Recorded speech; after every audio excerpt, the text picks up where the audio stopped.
Hey everyone. So it was fun, posting a Blitz game, but the whole point of my channel is still to analyze my games. Um, I'm trying to work my way back up to over 1900, hopefully over 2000. And yeah, that's like the whole point of all this. So I'm still going to analyze my games, not just post Blitz games, although I plan on doing that once a week as well. Anyway, I just played a tournament game today. I'm going to go over this game. It was an interesting game. I won. It is important, though, that I start analyzing some games that I lose, and I lost plenty of games last weekend. I played in the open section of the Lena Gourmet tournament, so I will be posting some losses. But just, I don't know, I felt like going over a game that I won first, so let's do this first. All right, so let's start here. So I've only been playing the French in tournaments for the last year. I used to play the Perk before this, so I actually don't know. I've never actually faced this in a game. I think it's like the Schliemann Gambit. I don't know. I'll have to look up the name of it. But I actually did the correct thing here. You're not really supposed to take the pawn right away. I went knight f6 first. You're still not supposed to take the pawn here, but I at least like taking the pawn after having gone knight f6 because I have, some development, out of the way first. I think if I take the pawn first, I just don't like this. Just right away, I don't like this. So I much prefer the way I played it. Okay, so I took, and then bishop e7 is the correct move. Knight f3, castles. I went bishop g4, bishop e3, knight b d7. He pushed h3, and then followed by g4, which is not horrible, but I did an in-between move first, so I went knight to b6, and then he played a peculiar move. This player might not necessarily be super good. I think he's only played a couple tournaments, so I don't know what his true strength is, but his rating's only 1400. Again, I really should be posting the games that I played in the open section against some 2000 rated players. Much more instructive, but this game actually was interesting, which is why I'm still doing it. Anyway, so bishop d3. So he trades bishops. Obviously, I think it makes more sense to keep this bishop.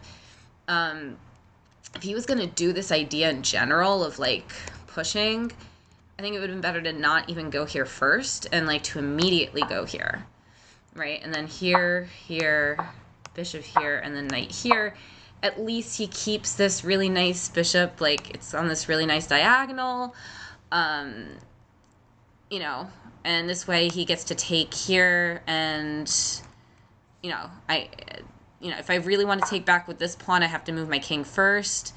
And there's some ugliness here for sure. I'm not a huge fan of this. So, if he was going to go with h6, g4, or h3 followed by g4, it just would have been better to, yeah, anyway.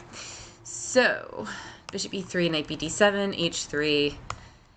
He does this and trades the bishops. I took with the f-pawn. Oddly enough, the computer suggests to take with the h-pawn, which I thought about, but I was thinking, what really would be my follow-up here? And, I'm just trying to think of ideas here. Yeah, I mean, I could go, my plan could be to go, king here, followed by rook here, and then king back here. There's that. Not a huge fan of that, though. So, let's say, sorry, if I go... after h takes, maybe if I go, I was thinking I could be going here. So one plan could be knight here, followed by pawn up, this pawn up, the king goes here, followed by rook here, I don't know. It seems slow. So I'd really like it if you guys maybe in the comments could tell me what you think the computer likes about h takes g6. what does it want me to do exactly to take advantage of this file? I mean, my thinking is to push. I mean, I would think this is like a key square. Like I should be getting my pawn there. But that's not necessarily going to be easy because, you know, he's going to move his queen here and, you know, try to control this. Like, how easy is it actually going to be for me? I mean, I guess, let's maybe play this out. So let's say after h takes g6, he goes here. I go here. Let's just give him a move. I mean, how am I going to get this in? Like, I'm going to have to go, like, here. I mean, let's just play out some moves. So, like, here, followed by... I'm just going to give him random moves. So, like, here... Let's say this is my plan. And now I'm going to, like, double up the rooks. I'm curious now what the computer says... what it evaluates this at. Like, is this good for black? Yeah, actually, this is apparently a good plan for black, assuming white allows him to get all these moves in. But this is kind of interesting. Okay, so maybe this is the right plan. Like I said, in the comments, let me know if you have any other ideas as to what the point of this was, or the point why the computer suggests taking with the H pawn. But anyway, I took with the F pawn. I'm going to close this out. Okay, let's keep going. So I took with the F pawn. He goes knight to E5. And then I block, right? So he's playing with an isolated queen pawn, which is what this is called, like an IQP. And usually what you want to do in these positions is block the pawn as early as you can. So, like, you don't really want his pawn to somehow advance one more square and then you try to block the 6th rank. You want to try to block on the 4th rank or 5th rank, whatever you want to call it. So anyway, so he goes here. He goes queen b6, queen b3. I just immediately get my king out of the way. I don't even want to deal with that pin. And then he plays, so like I said, this guy's not very experienced because he takes.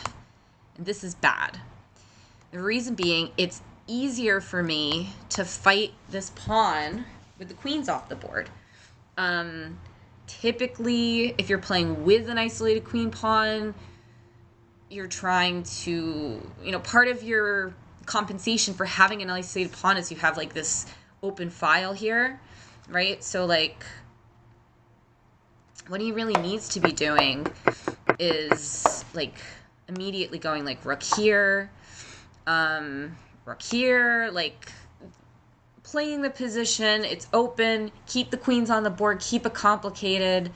You don't trade, you just don't. So that's, yeah. Now he goes rook ac1, but now I just go pawn c6. There's, you know, for instance, look right here. You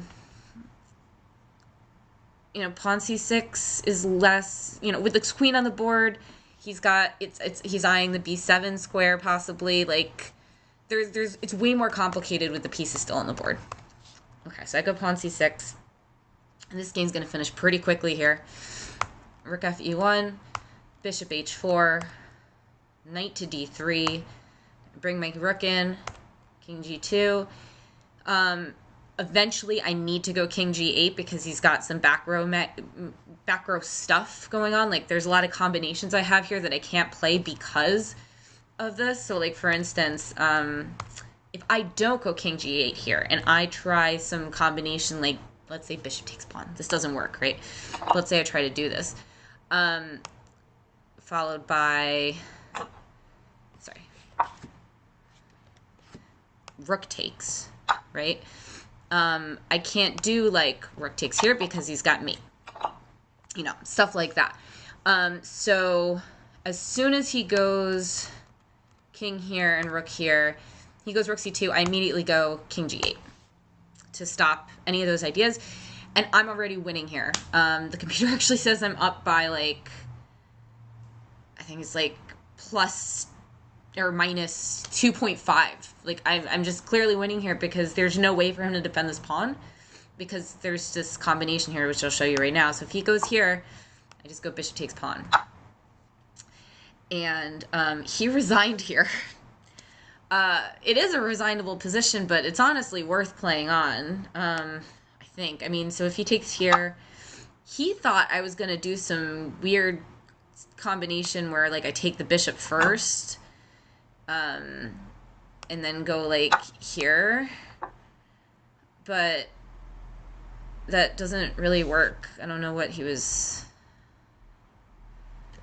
Yeah, what was he thinking? Yeah, I don't know. I would take here, whatever.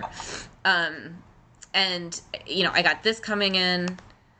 I got, so like if he, for instance, tries to go here, now I got this. And again, no back row mate because I've moved my king to g8. All this is possible because I went king g8. Super important to do that. All right, so that's it for this game.